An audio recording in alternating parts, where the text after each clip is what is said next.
There are two types of people who say, I'm going to leave this country now after an election result. The first category, which I'm not judging, by the way, any of these people, the first category, which I will admit in my lifetime I may have said these words myself in the long ago past, is F this place, I'm sick of this S, and I'm getting out of here, and I'm tired of it. And that usually gets said during a period of frustration, anger, hurt, fear, scared. You're scared, because you feel like the world has changed and you've woken up in a place that you don't recognize anymore, all those types of feelings. And that's really valid. And I said in another video that I have a lot of empathy for people like that. But in the vast majority of cases, we know this just mathematically, the vast majority of cases that wears off, and they may still feel malaise, but they don't ever make a move because whatever. I mean, there's a lot of reasons, right? Difficult to do this, difficult to move to another country, difficult to uproot your entire life and move your family and yourself and leave everything you've ever known in your life behind to be in a different culture where they speak a different language, etc. So yeah, it's tough. So usually people wake up sobering from that and they're like, yeah, I can't do it, or they're just, it fizzles, that oomph fizzles out.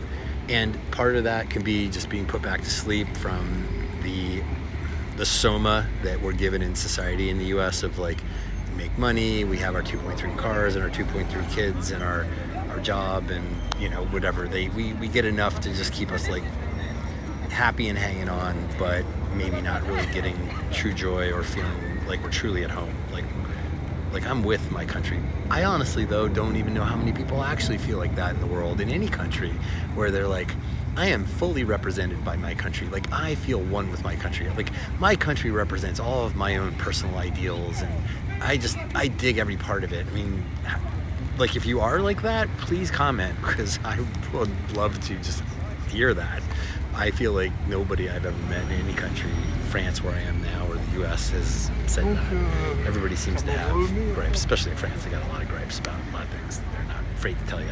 Okay, so that's category one. Category two is that minority of people who actually take action. And by the way, I don't think that action should be taken in an agitated state. I think this is such a big action, having done it myself 8 months ago, moving my own family to Europe, in this case, the south of France, and not for political reasons. That's a side benefit of escaping some of the US politics, but certainly it's a benefit. But I would not do that from a state of agitation. I would do it from a very clear-minded state, after having done a lot of reflection and research and a lot of conversations with those who would be going with you, and a lot of research about what country you want to go to and so forth, because it's very doable.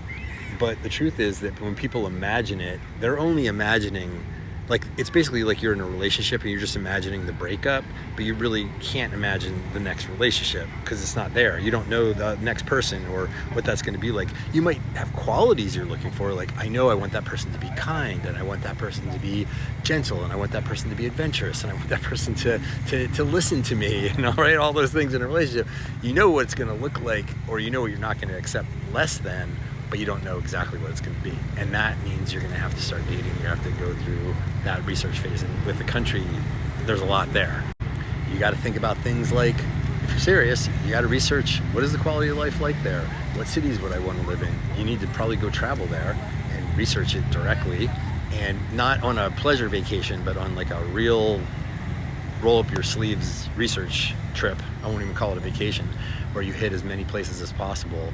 Unless you want to be the Rolling Stone gathers no moss type, which is fine too. Some people just roll through and expat their way through a whole bunch of countries over a year. That's a fun, cool way to do it.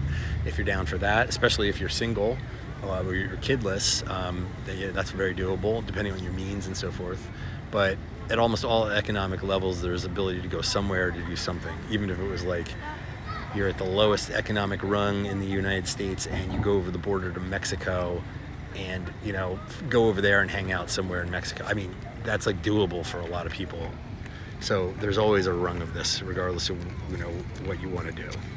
So if you're in that second category, if you're in that minority of people that truly after self-reflection say, I want to leave the US, and you know what that means, and you're willing to leave behind everything you've ever known and everyone that you've ever known, and you're willing to leave behind your mother tongue and learn a new tongue and a new culture and integrate into that culture, if you're willing to do all that, the journey begins today. We've documented our own version of that journey in this channel. Got lots of videos. There's an expat playlist where we go through everything.